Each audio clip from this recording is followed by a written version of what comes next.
Kwibuka Jenoside yakorewe Abatutsi no kurwanya ingengabitekerezo yayo ni ihame rya buri wese. Ariko kandi byakunze kugaragara ko hari abakoresha amagambo yerekeye kuri Jenoside yakorewe Abatutsi. Ayo magambo ugasanga atanoze cyangwa ataboneye, babigambiriye cyangwa batabizi, bikaba byabaviramo gupfobya Jenoside yakorewe Abatutsi cyangwa kugaragarwaho n'ingengabitekerezo yayo. Uyu munsi reka turebe imvugo iboneye ku birebana na Jenoside yakorewe Abatutsi mu 1994. Izi mvugo zikwiye zashyizwe ahagaragara na Komisiyo y'Igihugu yo kurwanya Jenoside, ndetse kandi ni imvugo zakosowe hagamijwe ahanini gufasha abantu gukoresha amagambo atari mabi ku byerekeranye na Jenoside yakorewe Abatutsi mu 1994. Ntibavuga bavuga kwibuka ku nshuro ya 31 Jenoside yakorewe Abatutsi. Ntibavuga kwibuka Jenoside yakorewe Abatutsi ku nshuro ya 31.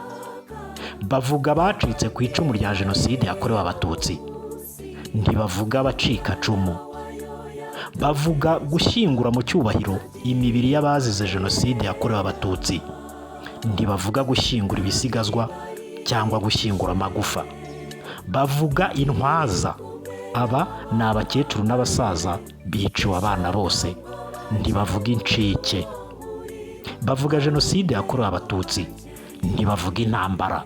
Ntibavuga Jenoside y'Abatutsi. Ntibavuga itsembabwoko n'itsembatsemba. Ntibavuga bya bindi byabaye mu Rwanda, amahano yabaye mu Rwanda.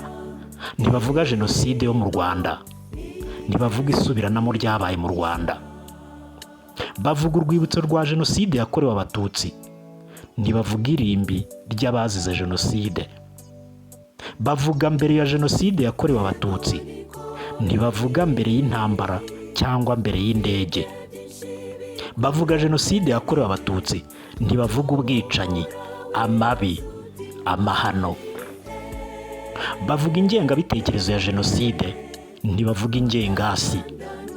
Bavuga kubungabunga ibimenyetso by'abazize Jenoside. Ntibavuga kubika neza ibimenyetso by'abazize Jenoside. Bavuga gushyingura mu cyubahiro imibiri y'abazize Jenoside yakorewe Abatutsi. Ntibavuga guhamba abazize Jenoside. Bavuga gushakisha imibiri.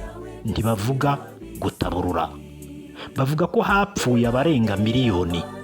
Ntibavuga ko hapfuye abagera kuri 800.